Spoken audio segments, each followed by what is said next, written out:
지금부터 제20대 대통령 선거 국민의힘 제2차 중앙선거대책위원회 회의를 진행하겠습니다. 먼저 김종인 총괄선거대책위원장님의 말씀이 있겠습니다. 네, 이제 오늘로서 딱 3월 9일까지 3개월이라는 기간이 남았습니다. 그런데 최근에 이 코로나 사태가 매우 심각한 상황으로 전개되는 것 같은데, 지금 확진자가 계속해서 6,000명, 7,000명 이렇게 발생하고 있으니까 이 국민들이 이 코로나 사태로 인해서 굉장히 불안한 소위 심리를 갖게 될 수밖에 없기 때문에 앞으로 이 선거 과정에서 이 코로나 사태가 국민들 심리에 적지 않은 영향을 미칠 거라고 생각합니다. 그래서 우리 이 선거대책위원회도 이 코로나 사태와 관련한 것을 계속 폴로우 볼 수 있는 하나 기구가 설치해야 되지 않나 이렇게 생각을 합니다. 그래서 작년에 당에서 코로나 관련된 위원회를 두고서 폴로우를 했는데, 지금 그것이 다시 또 시급한 그런 과제가 되어 있기 때문에 그 기구를 그대로 이 선대위에 그대로 이렇게 편입을 해가지고서 운영을 하는 것이 제가 어떤가 이렇게 생각을 합니다. 그리고 최근에 이렇게 들리는 바에 의하면은 우리 지역의 위원장님들이 전부 중앙선대위에 관련해서만 관심을 가지고 계시는데, 제가 당부드리건대 하여튼 지역위원장들께서는 앞으로 이 3개월 동안 3월 9일 선거를 위해서 득표에 내가 어떻게 기여를 할 수 있느냐, 이런 데 전력을 경주해 주십사 하는 게 당부를 드립니다. 그리고 제가 최근에 언론과 인터뷰하면서 이 코로나 사태로 발생한 소위 소상공인, 중소기업자, 거기에 종사된 근로자들, 이런 사람들의 생존 생계 대책을 위해서 어떻게 대처할 것인가, 그리고 다음 우리가 집권했을 적에 코로나 사태로 발생한 그와 같은 소위 어려운 사람들의 경제 문제를 어떻게 해결할 것이냐 하는 얘기를 하면서, 이미 우리 윤석열 후보께서 50조 원이라고 하는 기금을 형성을 해서 거기에서 그 대책을 수립하겠다 이렇게 얘기를 하는데, 최근에 코로나 사태의 진행 상황을 놓고 봤을 적에 어떤 소위 경제적인 결과가 나올 거라는 것이 예측이 거의 불가능하고, 보다 많은 재원이 필요할 거라고 생각하기 때문에 50조가 넘어서서 100조의 기금이 필요할지도 모른다. 이거는 사실은 우리 윤석열 후보가 대통령에 당선이 돼서 집권을 할 때에서 바로 우리가 코로나 대책을 수립하기 위한 하나의 방안으로다가 우리가 선거대책위원회에서 검토하고 있는 그런 상황이지, 지금 민주당에서 얘기하는 것처럼 자기네들하고 같이 무슨 협상을 하기 위한 그런 대상이 저는 아니라고 이렇게 생각합니다. 하여튼 민주당이 생각하는 대처 방안과 우리가 생각하는 대처 방안이 같을 수가 없기 때문에 우리가 집권을 했을 경우에 우리 나름대로 할 수 있는 거를 지금 사전 선거대책위원회에서 지금 준비하는 그런 과정에 있다고 하는 것을 이해를 해 주시기 바랍니다. 네, 다음은 김병준 상임선거대책위원장께서 말씀하시겠습니다. 네, 지금 보니까 3월 9일까지 D- 딱 90일. 내일이면은 90 단위도 없어지고 80 단위로 들어서는 것 같습니다. 따로 드릴 말씀은 없고, 지금 이제 취재 열기가 상당히 이제 뜨겁고, 또 그 다음에 이 각자의 우리 선대위에 소속된 사람, 또 안팎에 있는 분들이 이런저런 이야기를 하는 과정에 보면은 오보가 많은 것 같아요. 오보가 많거나 아니면 이제 좀 앞서가는 이야기들이 많이 보도되고 해서 우리가 참 조심해야 되겠다. 잘못하면 그것을 정정하고 가 생기고 국민들에게 신뢰가 떨어지고 하니까 즉각 좀 해명을 해주고 또 설명을 하고, 그리고 우리 스스로들 이제 좀 확인되지 않은 이야기들은 서로 확인해가면서 이야기하고 그런 게 필요한 것 같습니다. 최근에 제가 느끼는 심정입니다. 그 이야기만 제가 드리겠습니다. 네, 다음은 이준석 상임선거대책위원장께서 말씀하시겠습니다. 예, 후보가 이제 그 지역 행보를 이제 시작하는 시점입니다. 그렇기 때문에 지역 조직에서 이 후보께서 하시는 지역 행보가 지역 조직 각각에 다 전파될 수 있도록 각별히 주의를 해주시고, 이번에 저희가 일정을 짠 데 있어서 저희 컨셉으로 잡은 것은 후보가 굉장히 낮은 곳으로 임하겠다는 그런 자세입니다. 그렇기 때문에 지방을 간다 하더라도 지금까지 대통령 후보의 발길이 잘 닿지 않았던 그런 중소도시 위주로 우선 일정을 진행할 그런 계획을 갖고 있기 때문에 그런 부분이 지역 주민의 충분히 관심을 가질 수 있도록 조직 차원에서 직능 차원에서 구전 홍보를 좀 강화해 주셨으면 하는 그런 생각입니다. 기본적으로 그리고 지금 후보께서 지역을 도시면서 이제 일정을 하게 되면은 중앙에 있는 저희가 정책적인 행보로 뒷받침하는 것이 굉장히 중요하고, 특히 저희가 역점으로 잡은 것이 코로나에 대한 대처를 저희의 강점으로 삼겠다는 의지를 갖고 있습니다. 그렇기 때문에 각 위에서 이런 부분들을 철저하게 저희가 주요 메시지로 삼을 수 있도록 다른 메시지는 좀 자제하는 그런 기간을 좀 가져야 될 것이다. 저는 그런 생각을 갖고 있습니다.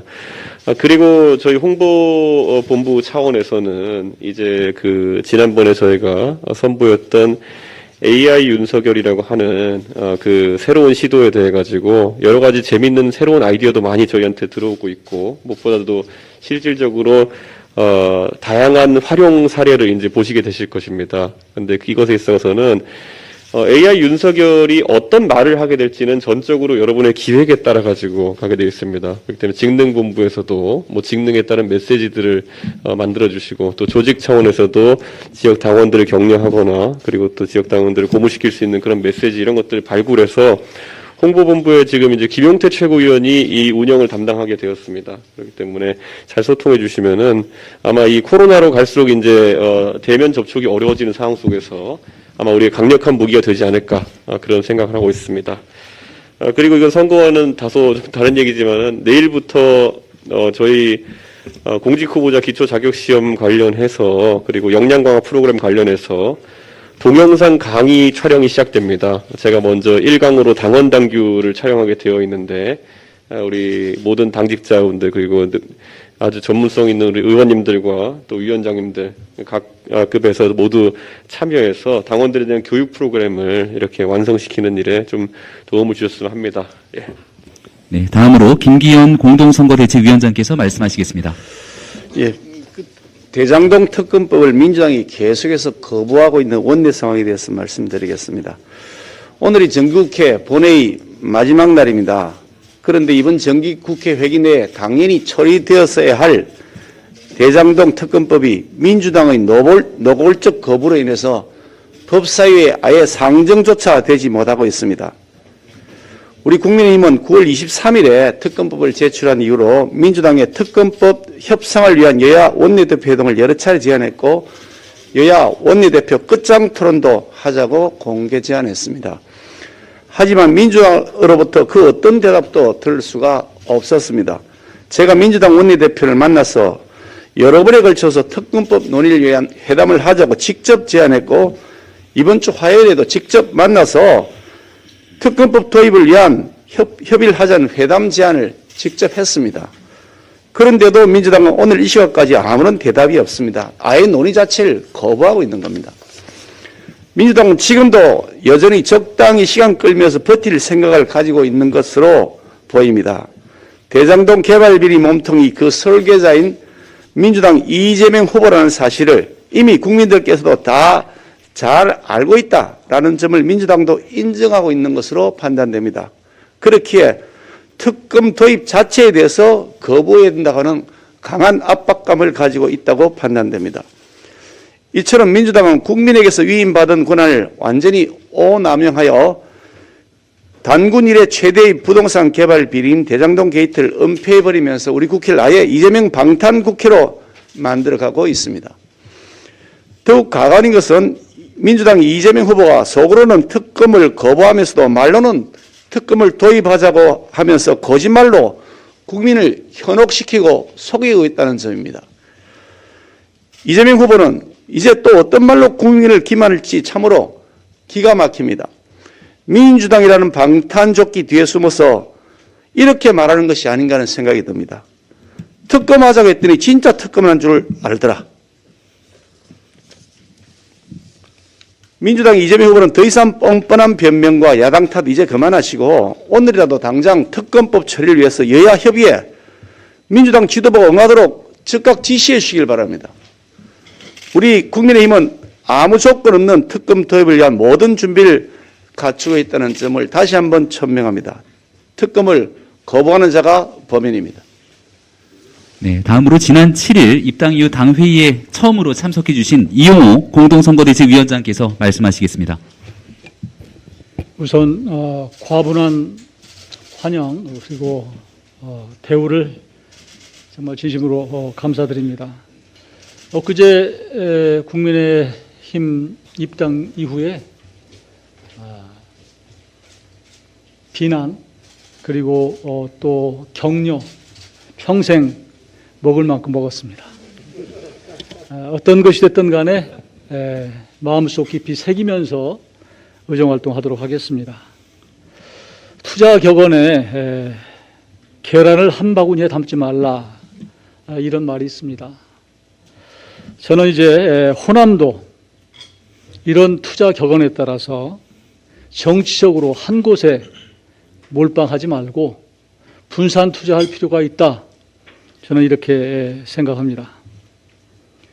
호남 국회의원 중 유일하게 비민주당이었는데요.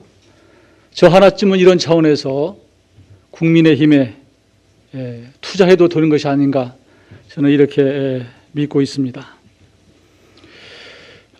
호남 분들 저를 비판하시는 분들은 이번 대선에 저를 국민의힘에 파견, 투자했다 이렇게 긍정적으로 좀 봐주시기 바랍니다. 호남도 사실은 뭐 민주당만 있는 게 아니거든요, 지지자가. 그리고 요즘에 호남도 많이 바뀌고 있습니다. 또 바뀌어야 한다 이런 분위기 상당히 있습니다.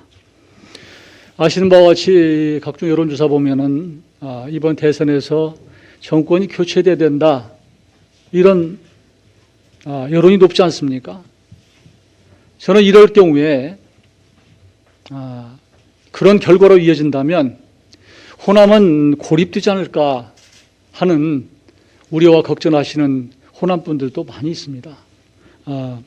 그런 차원에서 그런 결과가 이어진다면 제가 호남을 또 대변하고 또 소통의 창구가 되도록 그렇게 하겠습니다. 어떤 경우가 됐든 간에 지역 발전 그리고 지역 화합 또 진영 논리에 따른 사회 갈등 이런 것을 완화하는데 촉매제가 되겠습니다. 하여튼 조금 더 시간을 가지고 지켜봐 주시고요. 예, 고맙습니다. 열심히 하겠습니다. 네. 다음으로 총괄 본부장님들 중 공개적으로 말씀하신 분께서는 손을 들어 표시해 주시면 감사하겠습니다. 네, 권성동 본부장님. 중앙선거대책위원회 회의체 운영에 관해서 잠깐 보고 말씀 올리겠습니다. 매주 월요일에는 총 25인이 참석하는 확대 중앙선거대책위원회의를 열겠습니다. 바로 이 장소에서. 그리고 매주 목요일 9시에는 오늘 멤버로 총괄 선대위원장과 본부장 중심의 회의를 이렇게 열도록 하겠습니다. 그리고 매주 화요일과 금요일 매주 2번씩 총괄 본부장단 간담회를 당사 6층 회의실에서 갖도록 하겠습니다. 이런 식으로 당분간 운영을 해보고 나중에 선거가 본격화되면은 이 중앙선거대책위원회를 가급적이면은 당사회도 회의실이 지금 준비가 되어 있습니다. 당사 회의실에서 여는 방안으로 그렇게 변경하도록 하겠습니다. 그리고 이번 주말을까지 대합빌딩 제2당사가 사무실이 완전히 세팅이 될 그럴 예정입니다. 그래서 다음 주 월요일부터는 각 본부에서 대합빌딩으로 이사를 가서 이제 본격적으로 다음 주부터는 맡은 바 임무에 충실해 주시기를 부탁드리겠습니다. 그리고 부족한 부분이 있으면 언제든지 사무처로 연락을 해 주시기 바랍니다. 감사합니다. 네, 추가 발언이 있으실 임태희 본부장님 말씀 부탁드립니다. 예. 이 자리에 언론인 여러분들이 계셔서 총괄상황본부장으로 한 두 가지만 좀 말씀드리고 싶습니다. 하나는 저희가 이제 이 많은 분들이 연락을 주셔서 우리의 공약 발표를 언제 할 거냐, 또 어떤 방향을 지향하느냐 이런 말씀을 주시는데 저희가 당에 그 시민소리 혁신정책회의에 이 김기현 대표님과 공동의장을 맡아서 그 준비를 지금 그 거의 해놨습니다. 그래서 이제 원희룡 이 정책총괄본부장님과 이 최종적인 그 이제 이 마무리 작업을 해서 이제 순서대로 이렇게 발표를 하게 될 것이다 하는 예상을 먼저 말씀드리고요. 거기에는 큰 이제 기둥들이 나중에 이 아마 그 소개를 해드릴 기회가 있겠지만 저희들이 그동안 한 두 달 동안 작업하면서 새로운 정치라고 하는 기둥. 저는 오늘 여러 가지 기구 개편에 대한 그런 그 공약들도 그런 새로운 정치의 시각에서 제시된 그런 내용이고 또 방금 전에 이준석 그 우리 대표님께서 최근에 여러 가지 하시는 행보나 여러 가지 이런 이 변화들이 새로운 정치의 그 실천 차원에서 여러분들께서 이렇게 이해를 해주시면 좋겠다. 앞으로도 아마 그런 새로운 정치에 관련된 콘텐츠들은 계속 나오리라고 생각합니다. 그리고 두 번째가 이제 따뜻한 이 정책의 기둥인데 코로나 정책이라든가 지금 대응 정책이라든가 여러 가지 낮은 곳으로 행보하는 이러한 그 내용들은 그런 큰 기둥 속에서 그 기둥을 이 바탕으로 해서 이루어지는 그런 행보로 이해를 해주시면 좋겠다. 이제 담대한 미래 준비에 대한 그 여러 가지 내용들은 그 준비가 돼 있어서 앞으로 아마 하나하나 이렇게 그 설명드릴 기회가 있을 거로 생각합니다. 두 번째는 오늘 오후에 그 김대중 대통령 후보께서 김대중 대통령 그 아마 기념재단을 방문하시는 것으로 돼 있는데 아마 여러분들 어제 그 호남 향후의 방문에 이어서 굉장히 그 서진 정책 이런 차원으로 이해를 아마 하시게 될 겁니다. 저는 이러한 정치 통합의 행보는 저희 국민의힘의 이 전신인 이 과거에서부터 줄기차게 이루어져 왔습니다. 이 옆에 우리 같이 있는 권영세 의원님이나 원희룡 의원님 저나 이렇게 해서 이 호남의 제2지역구 갖기 운동을 벌이기도 했고 그래서 저는 이 개인적으로 목포 명예시민이 됐습니다. 그래서 오늘 가시는 그 김대중 대통령 노벨 평화상 기념재단에 제가 대통령실장을 물러나서 두 차례에 걸쳐서 이사를 역임한 적이 있습니다. 그래서 이게 아주 낯선 곳에 가는 게 아니고 우리가 오랫동안 인연을 가지고 활동하던 부분에 대표께서 정말 그 통합의 의지를 가지고 가신다. 이렇게 좀 이해를 해주셨으면 하는 생각에서 말씀드렸습니다. 감사합니다. 네, 더 말씀 주실 본부장님 계십니까? 네, 공개 말씀 주실 본부장님들이 더 안 계시면 다음 현안 논의부터는 비공개로 진행을 하겠습니다. 언론인 여러분들의 협조를 부탁드립니다.